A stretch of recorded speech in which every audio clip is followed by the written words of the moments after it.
The minutes inched forward. Everything about the Plague Lord was disgusting, including his mana.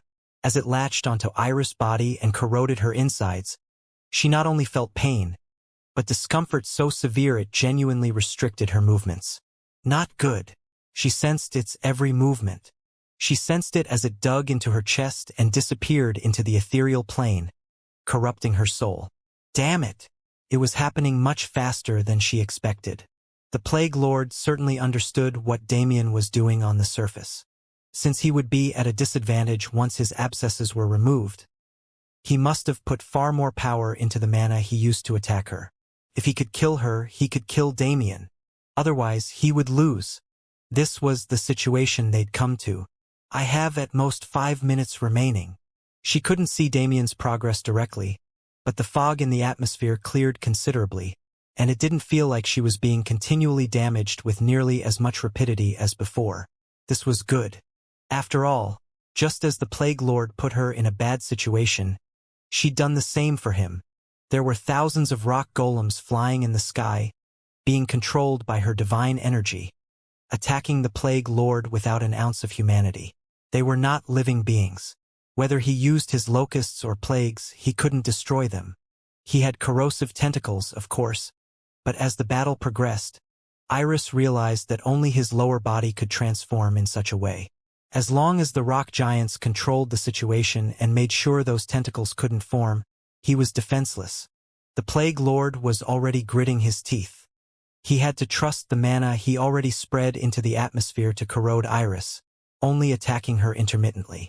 Though he put a great deal of his divine energy into those attacks, he had to focus most of his attention on her army. They weren't powerful individually. Aside from the rock giants, the rest had mediocre power. But they were not made to attack. They threw themselves on his body and allowed themselves to be struck by him. It didn't matter if they were broken, because each time they touched him, they exploded into bursts of divine energy that tore away several layers of his sludge. He wouldn't mind much in a usual battle. His sludge falling would only exacerbate the situation for his enemy. But the presence he couldn't sense that was on the surface right now was destroying his abscesses and sludge as they fell. No, it wasn't destruction, but complete annihilation. They didn't even have the chance to accomplish their tasks before disappearing from existence. That person was a far greater threat to him than Iris. If Damien was a divinity, the Plague Lord would have died instantly because of how bad their matchup was. And though the Plague Lord didn't know he was still a lower existence, the fact that someone with such an advantage wasn't participating in a direct confrontation meant they were weak. He would prefer to target that person, but Iris was getting in the way. She was too troublesome for him to ignore, and the person on the ground was useless without her. So he had no choice but to keep his attention on her. "Grah!" he roared. He was annoyed and he was panicking just slightly. His body seemed infinitely layered, but it wasn't. Now that hundreds or thousands of layers had already been peeled off, he only had half his original amount. If this continued, it became a true battle of attrition. A battle of whether Iris golems could strip him first, or if she would die before accomplishing it. Neither side was actively attacking with as much force anymore. Since Iris had to use mana to control the golems and load them with mana to fuel their explosion, she couldn't waste what she had remaining on anything other than protecting herself. And the Plague Lord's situation was already clear. Instead of main fighters, the two in the air became generals watching over their armies. And Damien, well, he was blocking the flood caused by the enemy force, making sure it couldn't sweep their side into its midst. KHHH. Iris gritted her teeth in pain. It was truly agonizing. The Plague Lord's energy was extremely complex. He never just used a single strain of plague mana, as a demigod could easily understand its components in a few seconds and counter it. He used complex combinations of countless plagues of his own creation, ones that hadn't been encountered by others before, and made their structures so intricately packed that it was impossible to understand them before they killed the target. Iris was currently experiencing the effects of such a complex infection. Her blood was boiling so hot that it could be used to smelt metal. Just this alone was enough to cause severe pain, but blood was only a single factor. Her veins were touched by a separate nerve venom that froze her movements and made her feel agony throughout her entire body. Her bones were calcifying, her muscles were atrophying, and her skin was filled with warts that compressed and enhanced the deadly viruses before injecting them back into her body. To make matters worse, it felt like every organ was being targeted by a specific plague designed to cause the most pain possible. Her body was already in a state that would drive a normal person insane. Not to mention her soul, which was also being corroded and causing pain that trumped everything she received from her body. But despite all the things that should have broken her, Iris continued exerting precise control over her golems. Boom, boom, boom, boom, gra-a-wah. The consistent and uniform explosions were helping her keep her mind stable. The Plague Lord's roars were like music to her ears, easing her pain. They were proof that she wasn't the only one suffering. In the minutes it took for her to reach a critical state, the Plague Lord was ruined beyond belief as well. His head and portions of his extremities were still covered by sludge, but as the rumors suggested, a malnourished, ash-colored body revealed itself in his torso and thighs. His sludge was the source of his power. While he had divine energy, he had to use it to protect the exposed areas of his body, or else even the explosions of the rock golems would be able to kill him. That was the opportunity she'd been looking for. Iris was able to barely crack her eyes open and see it, but no matter how hard she tried, she couldn't move. H. She groaned as she tried her best, but the combination of bodily pain and restrictions and soul corrosion made it completely impossible. In fact, if the Plague Lord didn't die and she wasn't treated in the next few minutes, she would die without being able to do anything. They were both on their final straws. A single move from either of them would completely uproot the situation. However, with neither of them able to make that move, Iris' eyes widened as if she didn't have problems opening them in the first place. It was barely visible, and it traveled so fast it didn't make a single sound, but she saw it clearly. An extremely thin and extremely sharp needle stabbing into the Plague Lord's chest and exploding. Damien saw it from the ground. Once he managed to clear the majority of the infectious fog in the air, he was able to perceive it much more clearly, and despite seeing Iris' condition become worse and worse, he wasn't able to move instantly. He had to first get rid of the plague abscesses on the ground, a task he'd almost finished at this point. The Plague Lord couldn't control them anymore, so he didn't face as much resistance as he worked. And with his layers being mostly stripped away, Damien's workload stopped increasing as well. He eventually finished, and when he returned his attention to the battle, he saw that situation. Iris and the Plague Lord were standing several tens of millions of kilometers away from him, but his vision had improved during his stay in the ancient battlefield, allowing him to see them. This situation was at a standstill.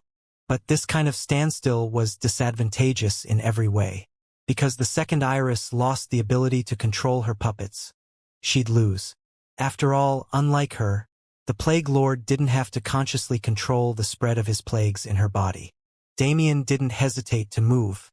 Now that the man's true body was exposed, he wasn't nearly as terrifying. Once again, he formed a needle out of elemental samsara and shot it into the air. Boom! A massive explosion rang out, and the Plague Lord's body shot backward like a comet. Yet Damien didn't stop with just that. He's protecting his body with divine energy. I have to kill him before he can retaliate. He teleported like a madman until he surpassed the Plague Lord's falling speed and arrived in his path. 3 more elemental samsara needles appeared in his hand, shooting out in tandem. They curved in different directions, creating strange swirling patterns in the air as their flight paths became untraceable before they struck the Plague Lord from the back and both sides and exploded. Boom! Boom! Boom!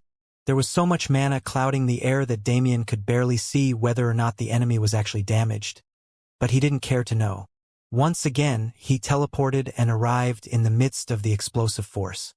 He spread his awareness and found the first trace of nearby divine energy before instantly making his way there. The target was right in front of him. Damien extended his hand, pushing it against the Plague Lord's exposed torso and coming in contact with the thinning layer of divine energy around his body. A grin formed on his face. "You're done." Boom! A pulse of void mana exited his palm. Perhaps he couldn't use it as an all-powerful force yet, but that was its identity. Once it came in contact with divine energy within Damien's jurisdiction, it dissolved it into nothingness and exposed the Plague Lord's body. The Plague Lord's eyes widened in horror. He realized what was happening to him. He realized that he was facing a supreme. He realized he could survive if he just attacked once. But he also realized it was far too late. Damien's palm shot forward and closed the centimeter gap that separated it from his skin. And instead of needles, the compressed force of elemental samsara directly pushed into his body and ravaged his systems. He didn't have a single chance anymore. After all, his true body was incredibly weak. And no, he managed to get one final word out. And Damien responded in kind. With a smile, he flared his mana. Bye-bye. Boom! Elemental samsara exploded through his body until it could no longer be contained, and the Plague Lord's physical form imploded, sending bits of ink flying in all directions. At the same time, the elusive energy of the void broke into his soul space and began its devouring. The Plague Lord died before he realized what was happening. Damien felt the rewards of his kill flooding his body, but he didn't have time to pay attention to them. He rapidly made his way back to Iris and held her in his arms, teleporting until he found the nearest cave to form a new hideout. Luckily, caves were quite common in the ancient battlefield. It was likely an intentional mechanic since the rest of the environment was so bland.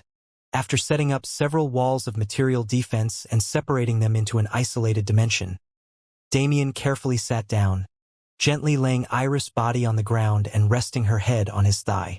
NNGH. Iris groaned in pain. She could roughly understand what was happening, but her internal systems were too messed up for her to speak or open her eyes. She endured the pain as silently as possible, and Damien made it easier on her with his subtle movements. But her body touching the hard rock was enough to send spikes of agony through her body, eliciting a verbal response. "It'll be okay," Damien reassured softly. He didn't have to imagine what kind of immeasurable pain she was experiencing. He'd felt something similar himself, so he knew how important it was for her to endure with everything she could. He didn't try talking more, knowing exciting her emotions would only exacerbate her situation, and placed his hand on her forehead. "Just relax. I'll have you good as new in no time." His words were calm and warm, just like the energy that flowed into her body. Heal and void mana worked in tandem, snaking through her and treating her similarly to how Damien removed the infectious fog. He first separated the plague strains with void mana and eliminated their combined effects. Afterward, he devoured what he could and used heal to fix the parts that were too far damaged. Once the effects of his healing ability had worked for a while and separated the plagues from her organs and blood enough, the void mana was able to take a second sweep and devour what was left. It was a repetitive and simple process, but it was incredibly intuitive since a single wrong move could shatter Iris' internal balance. Nevertheless, this kind of precise control was a specialty of Damien's, so he didn't encounter much of a problem. Once her body was healed, Iris' visible condition improved considerably. She opened her eyes and looked at him, and tried to talk as well, but Damien shushed her before she could. "It's not over yet. The most important part is what comes next." She nodded slowly. She tried to hide it, but the pain in her eyes was obvious to him. To a demigod, the soul was more precious than anything else. Perhaps she regained her faculties when Damien treated her body, but the majority of her pain was still actively assaulting her. Damien looked down at her with a bit of awkwardness. "This next part, well, I'll just apologize in advance, but I don't really have a choice." A reddish hue appeared on Iris' face as she realized what he was talking about, but she just closed her eyes and turned her head. Damien steadied his breathing. "I am a good man. I am a good man. I am a good man." He repeated the phrase over and over again in his mind. His hand trailed down off Iris' forehead to a new location. "I am a good man. I am a good. It's over for me." As his hand pressed forward, his fingers pushed into a pillowy softness like no other. After all, the gateway to the soul. was located in one's chest. It was quite the comedic situation from an outsider's perspective. Both of them were doing their best to act unbothered. But did either truly succeed? Iris' case was relatively simple. She was a woman who'd lived for over 10,000 years, but her lifetime being so long was precisely the reason why it was impossible for her to control herself now. She'd never been in a situation like this before. She was raised by women, and once the responsibility of Prismatic Sun Holy Land was passed to her, even those people became less frequent in her life until they disappeared altogether. The concept of relationships between men and women was probably the only thing in the universe she was completely clueless about. Because the men who chased her were never sincere. They either wanted the status of the man who conquered the universe's most beautiful woman, or the husband of the Prismatic Sun Holy Master. Hidden intentions could never be hidden in her eyes, so she saw their inner darkness clearly. That was why she never made contact with men in this fashion before. Not only had one never touched her outside of battle, where the specific area Damien was touching had never come into play, but she had never felt anything positive towards a man in her life. Adding on top of the fact that she was a lonely existence, a person without friends and only business partners and allies, she truly could not fathom the current circumstances. The faint hue on her face wasn't so faint anymore. She was bright red, but she kept her eyes closed and her head turned, hoping Damien couldn't see it. But how could he not? Her breathing was so erratic that her chest forcefully made itself pronounced in his grasp. Her heart was practically a supercar in its own right, and each pulse was felt viscerally by him.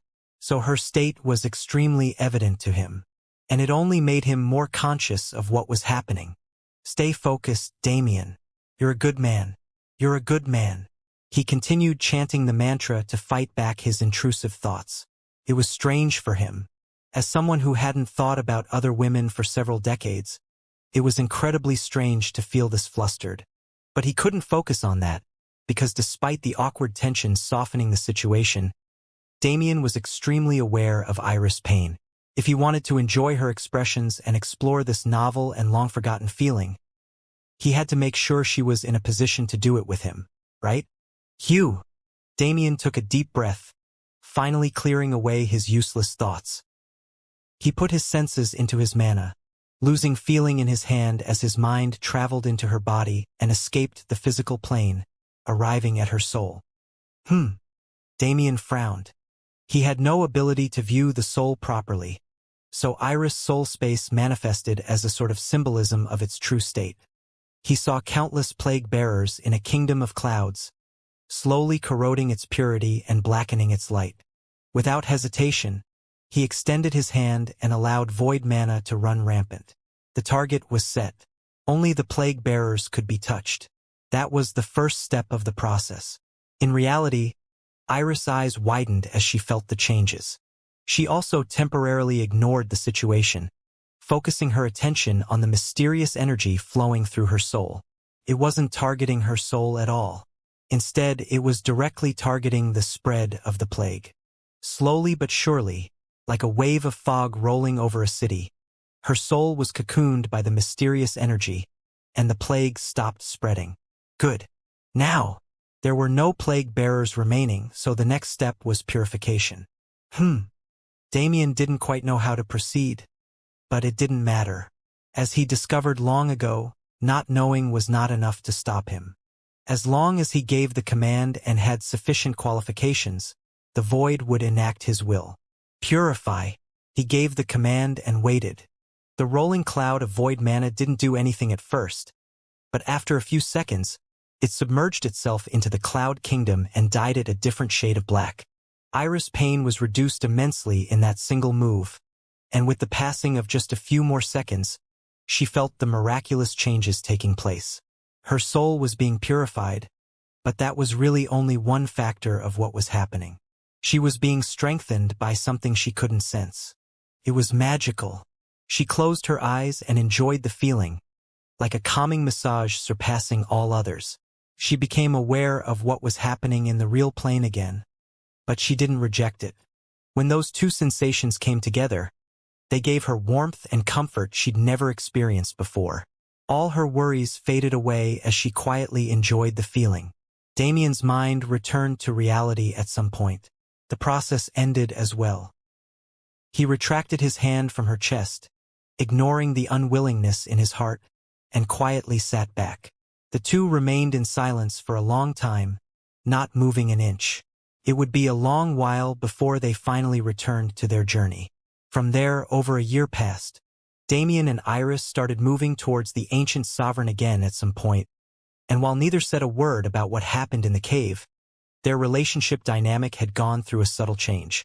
They didn't feel strange or awkward expressing physical closeness, like a wall between them was broken down, and that change affected them in more ways than one. Their synergy in battle rose to a state of perfection. They could essentially read each other's thoughts in battle, allowing them to take down enemies with ultimate efficiency. And the number of battles they went through in that year was not slight. In total, they'd eliminated over 300 enemies, with over 15 of them being on the same level as the Plague Lord. But through all these battles, neither of them received more than surface-level injuries. After all, Damien didn't stay stagnant. The more they killed, the more strength he gained, and the more support he could provide. It got to a point where Damien no longer needed to hide and wait for the perfect moment, because he could directly enter battle with Iris and take down the enemy with his power. Plus, divine energy's effect on his body became less significant with his growth. Currently, they were already nearing their final destination, the ancient sovereign's location. But they had to make a stop. Damien stood over a river of ink. It was the remains of the enemy he'd just slaughtered. That man. He was even stronger than the Plague Lord. It took him and Iris using everything they had to finally take him down. His title was the Void Lord, and he was a Nox demigod who practiced space to a greater level than anyone else. Killing that man held more significance than either of them expected.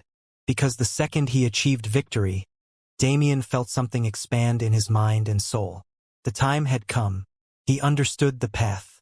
With this victory, he finally found the tethering point between elemental samsara and spacetime. A cave hideout didn't seem a secure enough location for a task like this. But they didn't have much choice, since there wasn't anywhere else to hide. Unfortunately for Damien, the ancient battlefield's restriction of entry and exit applied to more than just the lower universe. Actually, it should have been granted. If it could block the connection to the lower universe, it could definitely block travel to other universes as well, including the sanctuary. The ground was too solid and didn't have a subterranean world, so there was no point in digging down.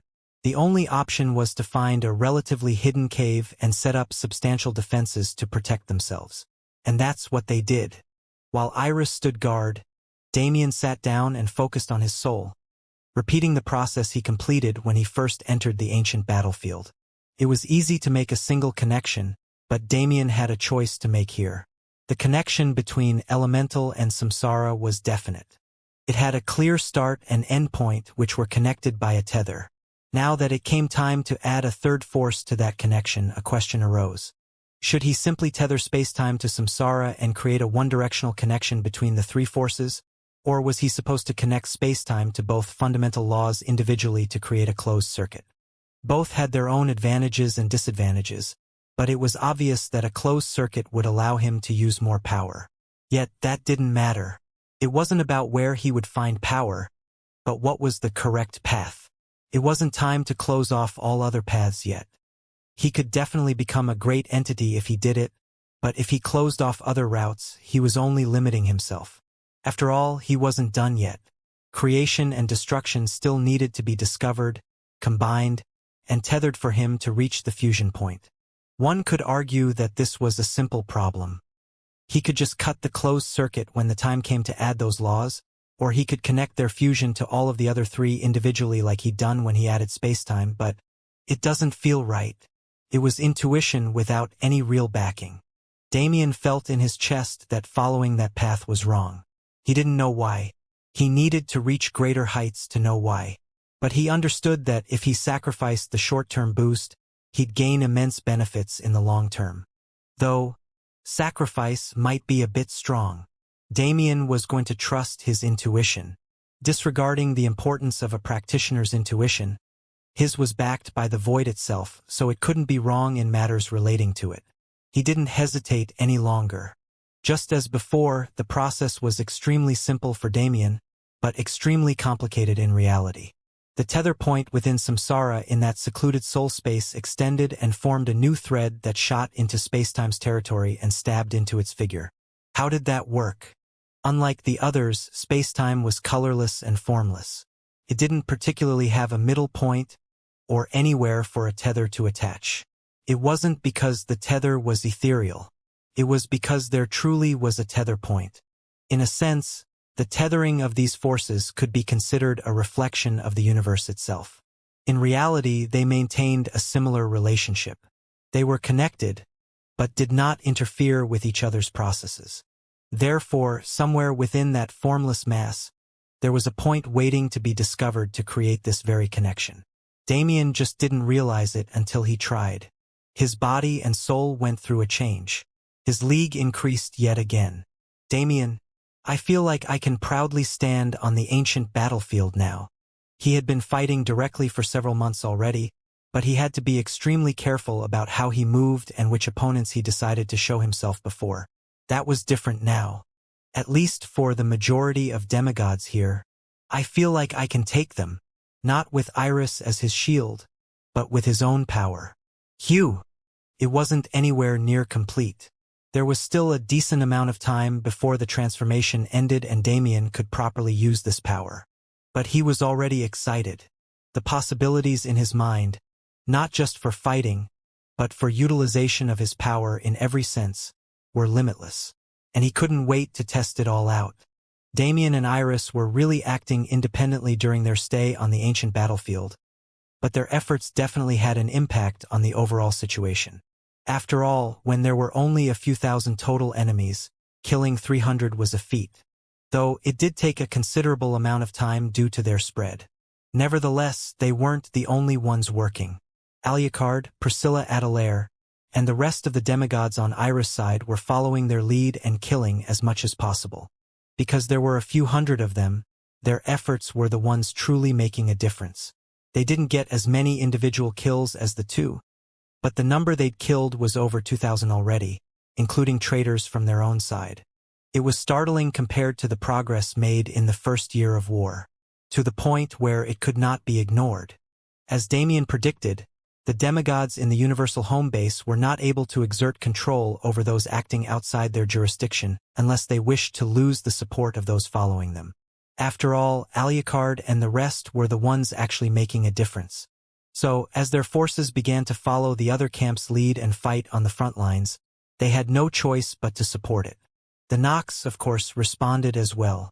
They became somewhat more organized, mostly traveling in groups when they reached the border between territories. They also became aggressive, actively searching for enemies to slaughter, and presenting their heads as trophies of war to taunt the enemy. Of the Nox emperors, the Karmic Emperor started to move seriously, and the Inhuman Emperor followed as if he was refusing to be overshadowed. While the other two remained vague in their actions, the entrance of two emperors already put immense pressure on the universe. And more than anything, an event that shattered the unity of the grand heaven's boundary side took place. Immortal Blood Azura chose his allegiance, killing tens of friendly demigods as he joined the Karmic Emperor on his tirade. It was unprecedented. For some of his power to betray the universe was totally unexpected. After all, by the time the lower universe confirmed Blood Azura Holy Land's betrayal, the demigods had already been transported to the ancient battlefield. It was definitely a huge blow to their morale, and since the strongest of them, aside from those on Iris' side, were hiding in the base camp, there didn't seem to be a way to fix this problem immediately. A change from the outside was necessary. Something that wouldn't just force the strongest and most cowardly allied demigods to act, but also dealt a huge blow to the Nox. Something like the death of a Nox emperor. But who could do it? Though they didn't know it at that time, the answers to their questions and hopes would appear before their eyes soon enough. The rest of the journey was quite unspectacular. The ancient sovereign promised Damien he wouldn't move, and after checking a second, third, fourth, and fifth time, Damien became sure that he wasn't lying. And so, considering that their distance from the original location was only a few tens of millions of kilometers from the place they stopped for Damien to finish his comprehension, they arrived in just another day. The only unfortunate part was the lack of enemies. Since it was the ancient sovereign's vicinity, it made sense that nobody dared to invade it, but Damien was thirsting to try out his new power. Nevertheless, he put aside his desires as he felt Orion from the distance, and with Iris by his side, he touched down to meet the man he'd been looking for, the ancient sovereign. He was standing right there next to Orion, looking off into the distance as if he could see something nobody else could. For several moments after landing, Damien was speechless. The appearance of this man was confusing. He clearly existed right there in front of him, but it felt like he didn't. His visage wasn't covered in a mosaic anymore, but Damien felt like he still couldn't see the man's true face. It just didn't make sense. He was a man, that much could be felt, but other than that, his features, his physique, all of it was strangely blurred between several different possibilities, as if he's existing in several realities at once. Damien's mind experienced a rush of emotions. He felt like his understanding of universal truth was expanding and crumbling at the same time purely due to this man's existence. But he didn't allow this state to consume him. Took a minute, but he managed to stabilize himself. Well, that wasn't quite right. He managed to push down his confusion and regain his focus by ignoring the problem, because it was impossible for him to understand and overcome it at his current level. This is also not wrong. It is admirable to possess an understanding of one's limits. The ancient sovereign spoke, clearly understanding Damien's actions. Damien cupped his fists and gave a respectful salute. "My name is Damien Void. It is a pleasure to meet you, ancient sovereign," he said as he bowed. This one is aware of thy existence. Mother has never paid such attention to a human." Damien's eyes widened just slightly. This mother the ancient sovereign referred to could be none other than the Void. It was clear his view on the esoteric concept and all things in general was far above what even someone like Orion, his closest relative in age, could see. "Then, I'm sure you are also aware of my purpose in visiting you now," Damien said, putting away his thoughts. At the same time, he quietly placed his hand on Iris' back and channeled void mana into her body, allowing it to circulate. "Ah!" She gave a slight exclamation as she snapped out of her confusion. Unlike Damien, who had the void to give him slight understanding of the ancient sovereign's existence, which allowed him to rid himself of the state, Iris was still trapped in the confusion his presence placed on anyone who saw him for the first time. Though, if she wasn't Orion's descendant, someone unique even if one looked at all of existence, she likely wouldn't have been able to extricate herself regardless of Damien's help.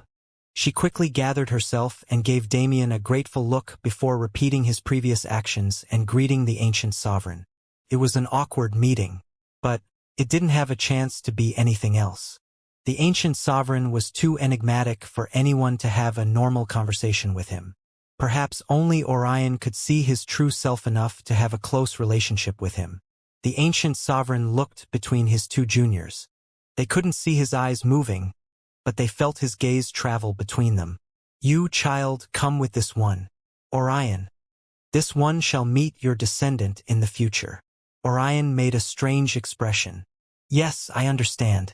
Go easy on him. He has only recently gained the qualifications. This one is very clear on his situation. Your worry is unfounded." "Haha. But when you say that, I truly cannot trust it." The ancient sovereign glanced at Orion before turning around and walking away. Damien tilted his head in confusion. "Am I supposed to follow him?" Orion nodded wryly. "He is always like this. Do not mind it and attempt to understand the nuances within his words. Well, you could say he is far separated from the reality we all experience." Damien hummed strangely and glanced at Iris, who smiled and nodded at him.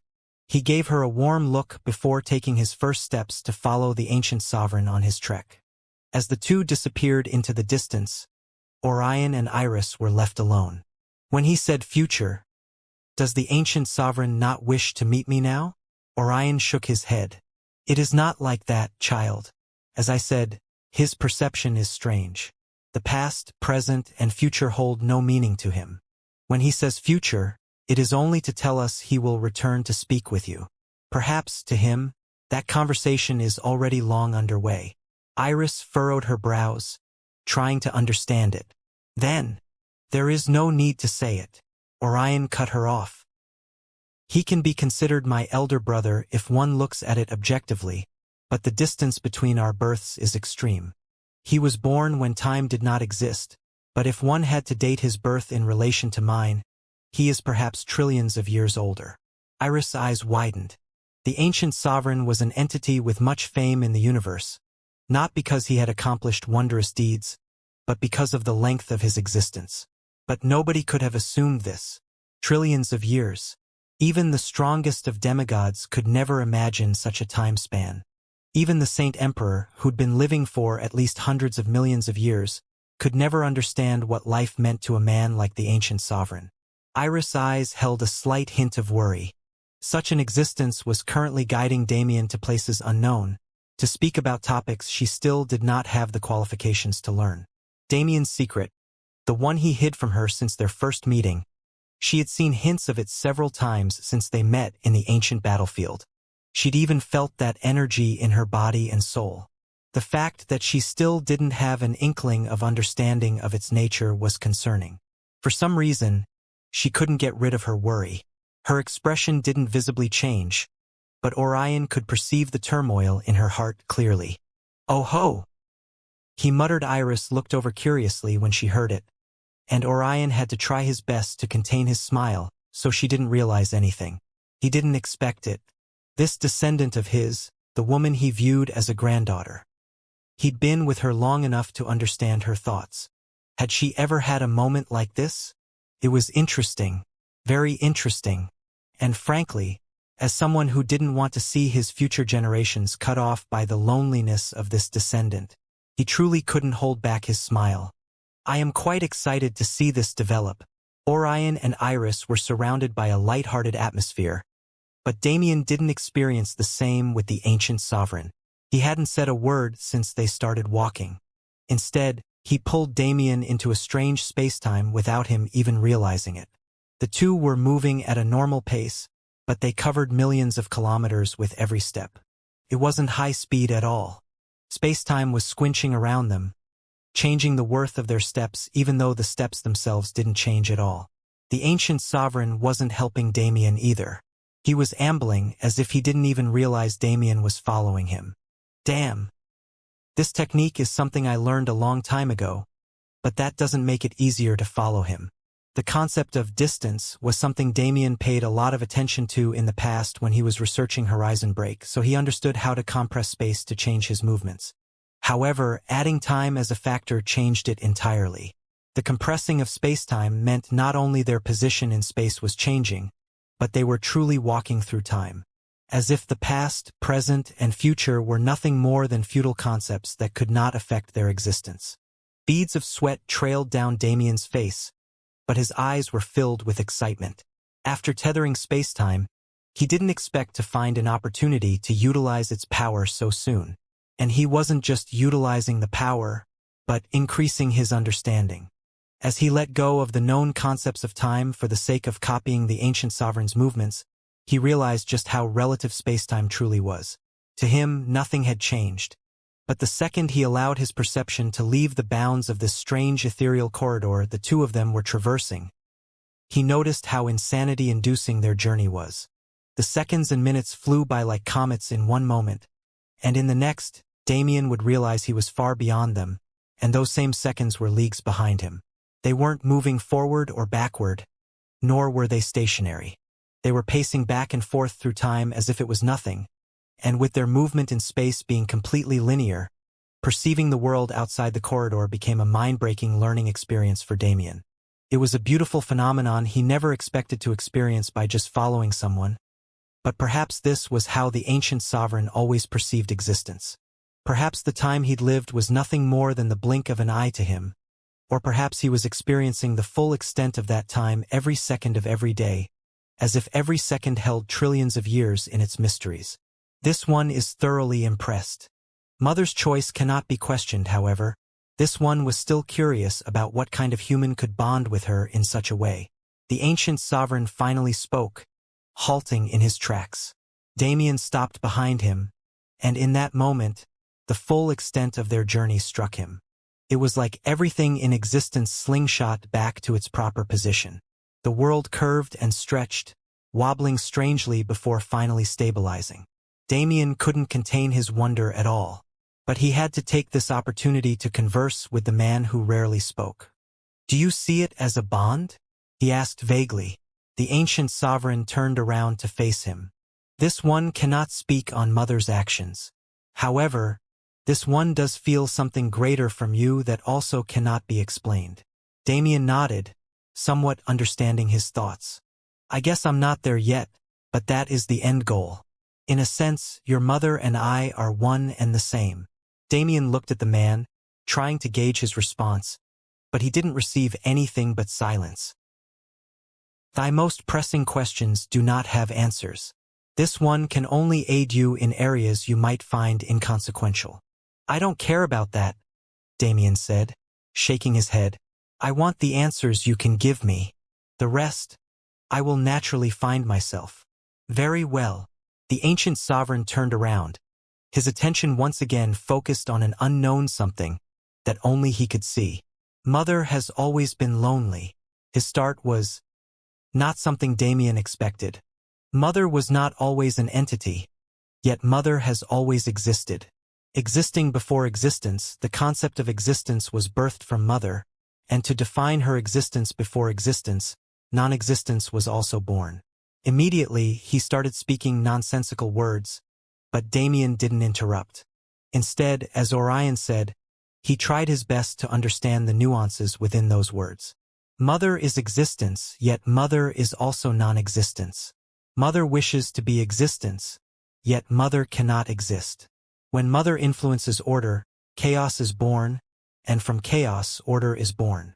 Damien frowned. In terms of universal truth, he couldn't understand Orion's words at all. But if he tried to apply those words to things he did know, since we're in the ancient battlefield, let's start with the Nox.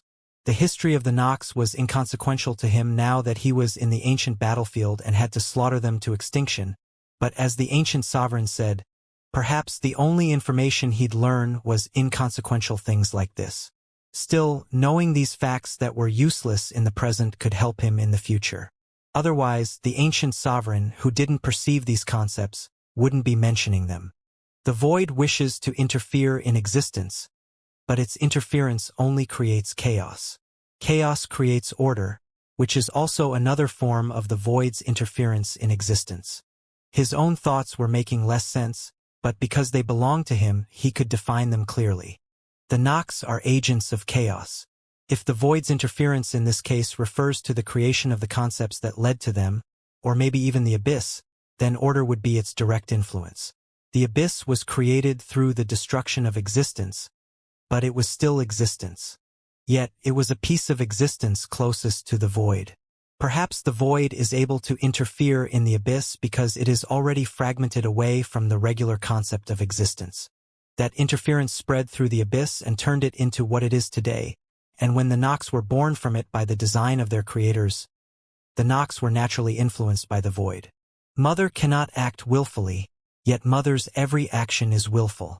Cause and effect are only created if Mother interferes, yet Mother's intentions cannot be perceived by us who were birthed from her thoughts. Right? Nobody could understand the void's intentions. Even when Damien first unlocked the potential of his physique in the first dungeon, he only saw a single facet of its power. The primal urge to consume. The Nox's nature was originally skewed towards evil, because that was their original purpose. However, their original purpose was supposed to be beneficial to one party. Rather than the urge to consume, they were supposed to experience the urge to obey and destroy. Yet, at some point, the Nox's mentality changed. They did not act as their creators wished, and desired to devour everything for themselves instead. This was the void's influence. But it wasn't the only thing the void did. After all, it was far more complex than just that. If it wasn't for the void permeating through the abyss, the Nox would have never gained the potential to evolve. The corrupted foreign material Damien saw in the demon abyss was meant to be a control center created by the currently termed demon race whose bloodline he possessed. However, when it was fed the energy of the universe, it acted as a catalyst for their growth away from their original purpose. It was never meant to do so. That was also the void's influence. It was the void that turned the Nox into a race that could be saved. Yet, it was also because of the void that they were beyond saving. The void's identity, Damien sighed. His heart was filled with immense pity that he didn't know the origin of. It was just, the more I think about the void, the further I picture it as a sentient entity, the more I cannot fathom its existence, and the more I feel its existence is torturous. He felt immense sorrow, and at the same time he started to understand the terrifying loneliness that stood at the end of his path. Unknown to him, his spiritual world and physical body were both experiencing strange changes that couldn't be explained, so subtle that they had no real effect on his existence. But his conversation with the ancient sovereign was only just beginning. It was truly unknown. Whether or not Damien would still be the man he thought he was when this conversation ended, he couldn't even begin to know. Damien and the ancient sovereign walked through a single second, and they conversed. Their conversation didn't have a true direction, just like their steps, but every word held profound meaning. About the universe, about truth, about life, and about purpose. The ancient sovereign was a man who stood above all these concepts. To him, they were all inconsequential. So the perspective he offered was one that couldn't be found anywhere else. There wasn't a single entity like him. He was a being born before the universe was created, albeit just slightly. If one looked at the entirety of existence, including the heavenly world Damien had never seen, one would never find another being like him. Damien understood that intuitively. That's why he wanted to meet this man badly enough to spend a year traveling to speak with him. And the gains he made were real. As had been mentioned several times, it was all inconsequential. Regardless of what they spoke of, Damien didn't discover anything that had to do with his past, present, or future. These truths, these profundities, encapsulated the fundamentals of life and existence. Damien's mind expanded. His worldview changed. From the point where he started, unable to understand what the ancient sovereign was saying or why he said it, he reached a point where he could sympathize with this man's opinions and glimpse the world he saw. It was bland. Nothing held value to him, because he couldn't see the value in those things that normal people held dear. He stood above those concepts and could only observe them indifferently. Damien felt some pity for the man, but he also respected him immensely. After all, the ancient sovereign wasn't missing anything. The things Damien valued meant nothing to him, so even if he experienced them, he wouldn't understand them. It was better for him to live the life he was living, disconnected from all things, a mere observer drifting through reality. This was precisely the standpoint that made him worthy of respect. And to Damien, he was a senior in more ways than one. This conversation helped him grow imperceptibly. It helped him view the world differently and understand things from the standpoint of an observer. This allowed him to understand his actions in greater depth and create a more stable plan for the future. It was a bit comedic. The being who experienced time as an outsider allowed Damien to define his own time. But perhaps there was nobody else who could do it. As he'd learned through countless experiences, someone directly involved in a situation could never see it from the unbiased perspective of a bystander. He followed the ancient sovereign through space and time, and his questions slowly changed. He asked purely out of curiosity, his goals and intentions disappearing. He just wanted to see how this entity responded, and how he viewed things Damien already had a stubborn standpoint on. It was fun. It was intriguing like no other conversation could be. And without realizing it, Damien spent a year going back and forth with him.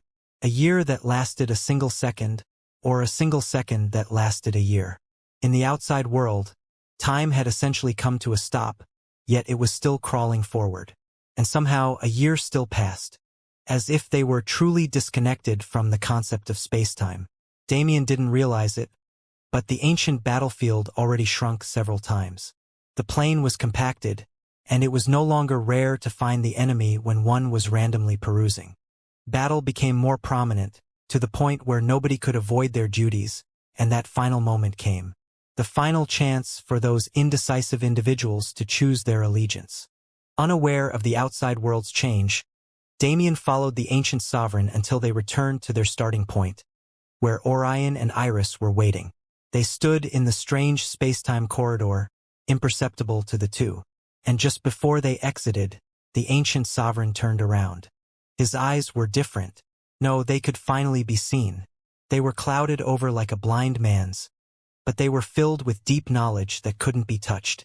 For a single second, those cloudy eyes cleared, and they stared directly into Damien's soul. And for the first time, his words became clear. "Live well, child. Your future will be filled with difficulty, however, it only holds as much weight as you give it. If you one day become worthy of your post, this one will become your staunchest supporter. But if you fail, this one will personally find you to strip you of your post." Damien nodded without question. "You don't have to worry about me. As long as the path exists, I will follow it to the end. And if the path disappears?" Damien smiled. "Then I'll create it myself." The ancient sovereign nodded. His mentality was good enough. His words sounded arrogant, but he was clearly aware of his position. At least for now, he could trust that Damien would become the man he was supposed to be. And perhaps, he shook his head. "Go, child. I shall now meet Orion's descendant." Damien nodded and bowed once more. "Yes, and thank you. I know it's inconsequential to you, but this conversation was extremely valuable to me. I won't forget this favor." As Damien stepped forward and exited the space-time corridor, he could have sworn he saw it. The slight curve in the ancient sovereign's lips, a hint of a smile. "Nah, I must be imagining things." He shook his head and watched as the world around him once again rebounded, wobbling back and forth before stabilizing into the current reality. Iris stood up from her meditative position when she sensed him, rushing over. "How was it?" she asked curiously. She didn't make it known, but Damien could see the worry in her eyes. Well, she might not have realized it, but he could clearly feel her scanning his body for any injuries. "It was nice." As expected, the ancient sovereign is an extremely profound man. Iris nodded and looked at him strangely, not knowing whether she should ask what they spoke about or not. Damien just smiled and brushed it off. "If you're so curious, then go find out. It's your turn now." "My turn? Well, you better follow him quickly. That guy isn't easy to track." "Ah!" Iris finally realized that the ancient sovereign's figure was already disappearing into the distance. Right, she had much to ask as well. About her purpose, about the strange blessing she received in the severed world, about universal law, and my true affinity. I must learn how to use it to its full potential. Damien watched her disappear in pursuit of the ancient entity, just like she'd watched him. He was also curious about the questions she had, but he didn't ask. After all, that was her business. They'd become much closer now, but it wasn't his right to pry into the secrets she'd hidden from the world. Eventually, she'd tell him as well. And when she did it of her own accord, it would be much more fulfilling than if he pressed for it. "What are you staring at? She's already gone, you know?" Orion's voice woke him up from his trance. "Haha, what's with you today? Did you notice something?" "That I did," Orion responded with a sly grin. "You brat, what are you planning to do?" Damien raised his brow slightly. From Orion's usual character, this was a far cry. But, imagining him as a concerned grandfather, he could understand the change. Unfortunately, he couldn't provide the answer he wanted. He sat down and leaned against the wall, shrugging. "I don't know. I'll let fate take me where it wants." "You? What? You want me to do something?" "KHHH." Orion gnashed his teeth in annoyance. Did he want him to do something? As the grandfather in question, the answer was the most frustrating mixture of yes and no that he'd ever experienced. Though Damien's answer wasn't bad either. From his demeanor, he didn't seem to reject the idea at all. "Putting that aside, what did you talk about?" Orion couldn't contain his curiosity. He was in a position where he couldn't gain anything from the ancient sovereign. They knew each other too well for his profundity to still be profound. However, what about the most talented kid he'd ever seen? What would such a character gain? Damien looked up at the sky, his eyes clouding over somewhat. Well, he thought about it. What did they talk about? What did he gain? Let's just say I gained everything and nothing at all. Orion looked at Damien's mysteriously smiling face incredulously. This man is... You're just spouting nonsense to act like him, aren't you? You caught me. Absolutely insufferable. I have to get him away from my precious granddaughter as fast as possible. It'd be a while before the ancient sovereign returned with Iris. Damien wanted to use that time to internalize everything he'd gained in the past year like second. Because, for some reason, after he came out of the space-time corridor, the air felt different. Dark clouds were gathering, and they would soon converge on his head. She couldn't follow him. No matter how much she tried, she couldn't trace his steps. His back was so far away that she thought he'd disappear from her grasp, but he always stayed on the edge of her perception, just far enough ahead to make her painfully aware of the distance between them. It wasn't her fault, but she didn't know that. She simply didn't have the faculties to fall into his rhythm. Eventually, she stopped and watched him walk. His steps were unbelievably light, but each one took him an unreasonable distance away, while her steps could only carry her as far as her body allowed. It didn't mean much. The reality was just a difference in affinities. Without understanding space-time, it was impossible for her to trace his movements. But the feeling it gave was more inherent. This was the difference felt by many. The difference between a practitioner who could only rely on hard work and one who had sufficient talent to support it. Iris was always the latter. She was always leagues above her peers. Despite her age being over 10,000 years, the time she'd taken to reach divinity was less than half of that. During the rest of the time, she'd risen from a nameless demigod to someone who stood above all else, one of the strongest divinities in grand heaven's boundary. She never felt the gap caused by her talent. No, she never had anyone around her to be affected by that gap. So she didn't understand its pain. Trying to follow his steps made her experience it. And her mind flashed back to the man she's been traveling with for the past 2.5 years. It was hard to think of him as a mere lower existence watching him fight, but the facts didn't change. He was still a supreme who hadn't stepped on the road of divinity yet.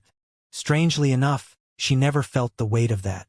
Perhaps due to the special relationship they shared, his immense talent didn't frighten her, but empowered her. The thought of him surpassing her never even came to mind, and now that it was, frankly, she didn't feel concerned about it. If it happened, she would just work harder to keep up. But that feeling was half due to her conjectures, and half due to the extent of Damien's talent. Some talents cause people to feel envy and hopelessness, but when talent reached such a disproportionate level, one could only feel admiration. Damien was at that level. Now that she was here, Iris started to feel what she'd missed because of his extremity. It was suffocating. With everything she had, no matter how much she tried, it was impossible for her to even see his back. Was that the future in store for her? She couldn't accept it. She didn't come here thinking about Damien. She came here to get answers from the ancient sovereign. She couldn't stop their backs from overlapping. And for some reason, the overlap spurred her thoughts. What was her talent? In truth, only Damien glimpsed it. Erizia Luminous had always been a mystery to both comrades and foes, a person whose laws and affinities could not be understood. The main reason was that she never used her true affinity. She comprehended universal law based on its nature, but while she did progress it in secret, she never used it openly. Iris never reached her full potential because of this. No matter how much she could comprehend on her own time, unless she applied those comprehensions to real-life situations, how could she properly understand them? It was just too esoteric. The force that nobody else had comprehended, the force above all others that provided her the talent she held. She couldn't seem to grasp it, just like she couldn't grasp the ancient sovereign. Indecisive. A single word. It boomed in her ear. She looked up, startled, but the ancient sovereign was still in the same place, just close enough that she could glimpse his back. Indecisive. Was that the case? Was she hesitating? What reason did she have to do so? Orion's descendant, you are a paper boat in a vast ocean. Your mind does not match your stature. He spoke again. Iris felt it in his words. He's looking down on me. In most cases, she would have taken insult from those words, but the man who spoke them wasn't someone who spoke without reason. She'd learned much about the ancient sovereign from Orion before this moment, so she knew just how profound his every action was. For him to directly tell her something like that, she had to look inside herself and reflect. My mind was like a paper boat in a vast ocean. She reiterated his words. She tried to internalize and rationalize them, and she eventually realized their truth. While she objectively accepted her position, considering herself one of the strongest demigods in the universe, that was nothing but an objective view. Her mind was truly immature. The underdevelopment of her mind due to the lack of pure relationships in her life was already known. Adding to that the immense responsibility on her shoulders and many other factors, she realized that she undervalued herself to an extreme. You cannot find the answers you seek. He spoke as if it was definite, but Iris knew it wasn't. In her current state, it was impossible to pursue what she sought. It was a matter of mindset. The law she wanted to start pursuing was far too great for her to tackle with her current mindset. Unless she could put herself in the same position as that law or stand above it, how could she ever wish to reach it? But how? How was she to change? Over 10,000 years she'd lived. It was an immense span of time, and something developed through it was not easy to alter. There is no how and there is no what. There is no question, there is only an answer. That answer will not come from external sources, and it cannot come from inside. It does not exist. Iris wasn't used to the ancient sovereign's strangeness, but just like Damien, she tried her best to understand it. There is no question and there is no answer. It will not come from the outside, but it cannot come from the inside. Was he saying that she was limiting herself? But if that was the extent of it, was there a point in him speaking? Iris felt like a child again, listening to her elders speak about the mysteries of fourth class, completely unable to follow their words. However, despite what the ancient sovereign said, she felt there was an answer. There was an answer somewhere, she just didn't have the faculties to reach it. She refused to allow this. If the problem was internal, then she could fix it. If she didn't know how, then she just needed to create a how and make it work. Iris never forced her way through a problem before. She was always a rational thinker. Instead of using power where power wasn't necessary, she'd always use a roundabout method to achieve the most ideal results. This was also the reason she became so accustomed to using universal law. In the lower universe, that power was absolute. Put her in a position without competitors. But in this place it was useless. It barely held any weight. After all, this was not the lower universe. The ancient battlefield was a fragment that broke off the heavenly world. That was why it could accommodate divinities so easily. She realized the need for growth that had long eluded her once again when she came here, and though she'd grown somewhat, it wasn't nearly what she wanted. In her heart, a long-forgotten ambition sparked again, the desire to see the heavenly world and enter the grand stage. If she wanted to do it, she couldn't stay the same. At least this much she'd understood clearly. What was Iris searching for? The problem was that even she didn't know. Unlike Damien, who had a definite goal for meeting the ancient sovereign and used their conversation to take steps towards it, Iris was just looking for an answer. Unfortunately, the ancient sovereign wasn't a man who would just give people what they sought. He would guide them there in his own special way, and whether or not they could gain anything was up to them. So Iris struggled. As someone who didn't know what she wanted, she struggled. The conversation she had with the wizened entity wasn't nearly as profound and long as Damien's, but it had its own value. The ancient sovereign refused to give her what she wanted, but that was good for her. Because, for Iris, who always tried to find the best yet most complex solution to every problem, had to learn how to take things at face value and accept them. Who was she? What did she want? What did she represent? And why did she want or represent those things? These were questions she had to answer for herself before she could even begin to answer the most pressing concern in her mind. Just as the ancient sovereign said, her identity was not nearly defined enough for her to even begin to understand what she wanted to. It sounded strange for a demigod to encounter these problems, but it was actually relatively common. After coming in contact with one's soul and establishing one's divinity, a practitioner would become far more aware of themselves than ever before. This would cement most beliefs they held beforehand, but it also gave rise to new questions that couldn't be easily answered. Because they would realize that perhaps those fundamental thoughts they'd held since the start of their journey to power were flawed. Those things they regarded as immutable facts might have been the very things holding them back. And as they discovered and explored those changes, they'd grow into more complete existences. This growth couldn't be rushed. The ancient sovereign didn't entertain her the same way he did Damien. He barely spoke, and allowed her to form conclusions based on nonverbal clues more than anything else. But for Iris, this was necessary. She was Orion's descendant. While he looked down on her for keeping such an immature mentality after everything she'd experienced, he didn't condemn her, because he understood that sentient beings were complex. Everyone had their own path, and the discovery of their paths would take time regardless of how talented or intelligent they were. Whether or not Iris could understand what he wanted to teach her was unknown, because she didn't understand it during their conversation. However, with the ideas planted in her mind, it only took a single spark to ignite them and send her into a state of enlightenment where everything clicked. He believed she could do it, but she needed to face the harshness of reality first. Despite the briefness of their conversation, it still continued for over a month. And now that she was leaving, his gaze returned to that unknown place. Past, present, and future. These concepts held no meaning to him. He understood them, but he did not experience them. To him, they all took place at the same time. Time was not linear in his eyes, so he could see it. What would happen in the future, what happened in the past, and how the present was defined by and defined those instances. Perhaps Iris didn't think she gained much. He saw the uncertainty in her eyes, but he could not say anything to calm it.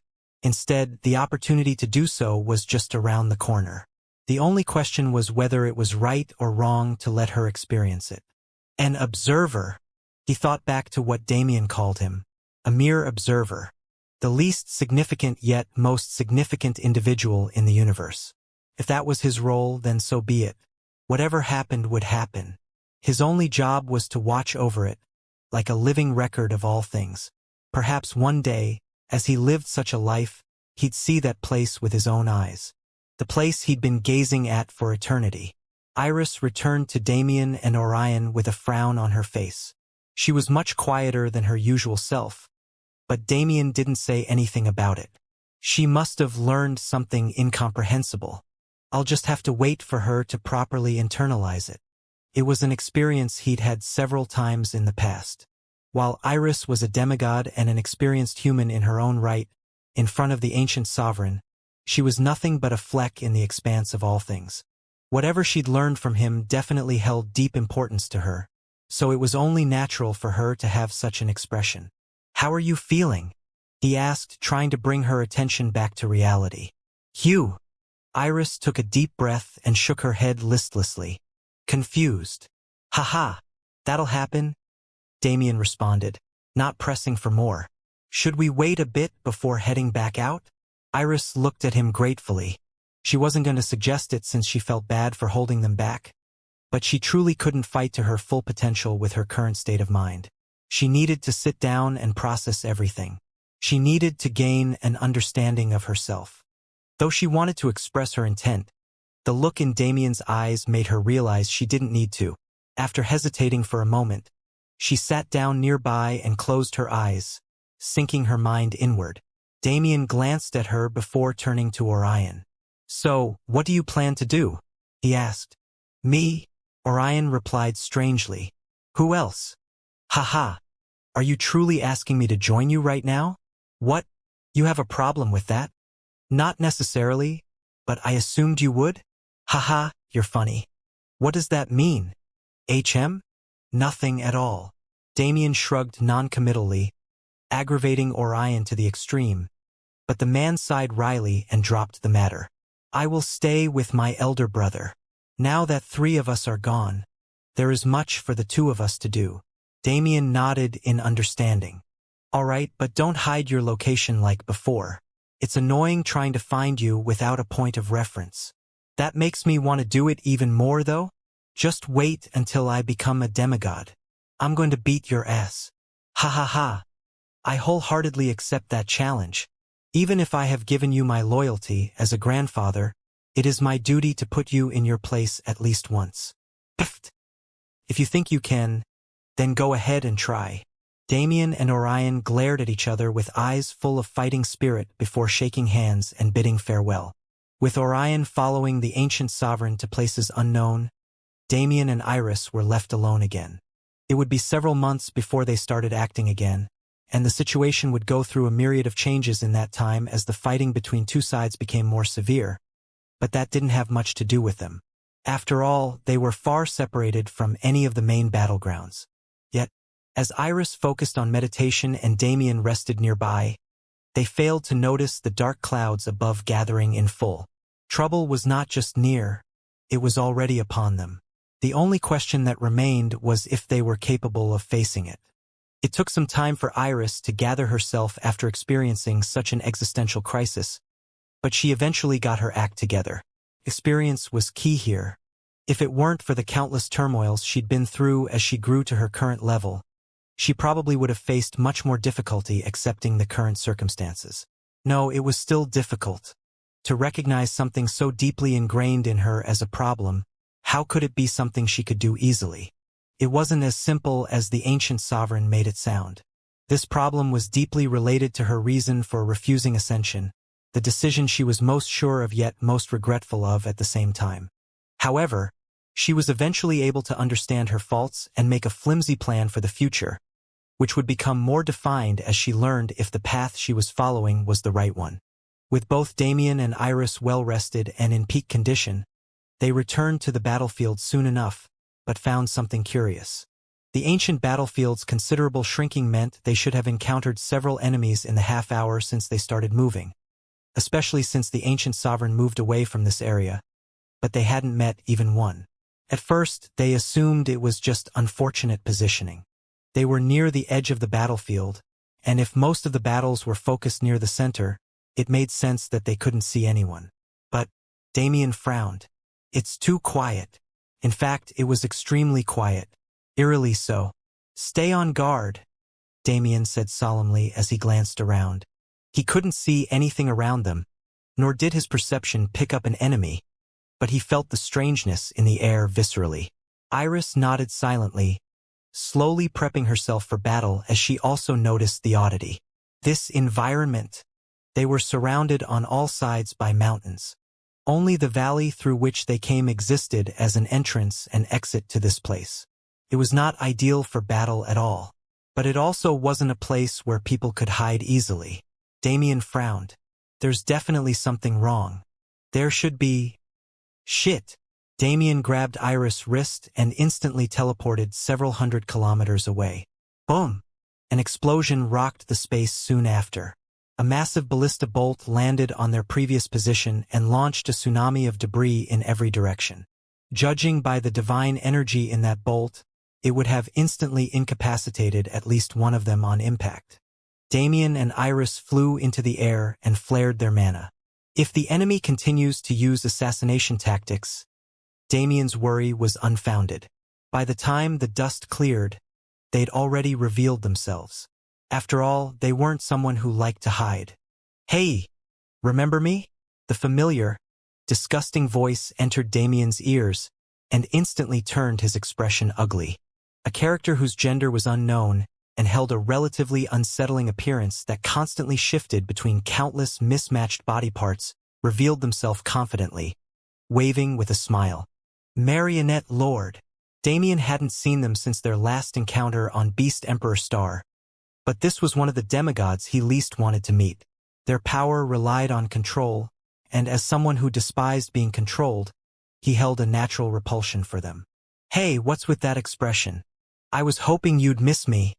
The Marionette Lord continued to speak casually, as if they weren't worried about Damien and Iris in the slightest. They're supposed to be someone weakened by the ancient battlefield since their personal combat power is assumed to be low. But the Marionette Lord was the Marionette Lord after all. They stood with 4 demigods in front of them, clearly puppets being controlled by their strings. An ambush. They must have spotted us before we met the ancient sovereign. If it's that person, it isn't strange for them to wait so long for the sole purpose of killing us. Damien glanced at Iris, who was equally solemn. But the two of them were confident in their combined abilities. The Marionette Lord was a tough opponent, especially with those demigod puppets protecting them, but they weren't impossible to defeat. Ah, are you thinking you can beat me? But I didn't come alone, though? Boom! Damien rapidly teleported away. This attack was specifically aimed at him, ignoring Iris completely. Before he could regain his senses, he felt a force approaching from behind. He turned around and raised his arms just in time to boom, crack, cook. His forearms shattered, but he was able to mitigate most of the damage with that. When he regained his balance, he finally saw the man in front of him, as well as the two behind. These guys. Damien knew their identities well. The Strength Lord, Bow Lord, and Venom Lord. The first was one of the strongest under the Inhuman Emperor, a total beast who used his fists alone to stand above all others. The second was the one who shot the ballista from earlier, while the third was someone similar to the Poison and Plague Lords. However, he exclusively used venoms extracted from different beasts, which he could reproduce after experiencing once. They were not mana-based, but secreted naturally by his body, so Damien couldn't get rid of them easily with the Void physique. A close combat fighter to keep me occupied, a poison master to wear me down, and a ranged combatant for control and piercing attacks. They really came prepared. Did we drop our guard when we were with the ancient sovereign? No, I even used absolute perception several times to be sure. The Marionette Lord must have used some kind of trick. Or there's a terrifying treasure in their hands. Damien's eyes were narrowed to the extreme as he silently faced the three surrounding him. But it wasn't over yet. By the Marionette Lord's side, a man with a black cloak appeared as well. His cloak seemed to flutter in the wind, but if one looked closely, it wasn't fluttering at all. No, it was a massive swarm of microscopic bugs so densely packed that they created a black garment. The Insect Lord, a fully equipped squad from the Inhuman Emperor's faction. Do you like my gift? The Marionette Lord said with a teasing smile. I prepared it just for you. Damien glared at them before looking back at Iris. Can you take them? He asked through mental transmission. Unknown, but it should be manageable. You? Damien's frown deepened. Same. We don't have any choice but to fight. But this number is good. If it was any greater, it'd be impossible. Iris nodded. They couldn't fight together this time, not until one of them finished the enemies on their side. It seemed the Marionette Lord did a sufficient amount of research before confronting them. Since their tandem techniques allowed them to win against any number of opponents, they disallowed them from even trying. It was unfortunate, but it was reality. Ah, why the long faces? Ah, are you so sad that the battle hasn't started? Well then, the Marionette Lord smiled again. It was cruel and gruesome, as expected of the Inhuman Emperor's favorite underling. They raised their arm in the air with great gusto, as if everything was just entertainment, a performance, as their smile turned into a wide grin. Let the battle begin.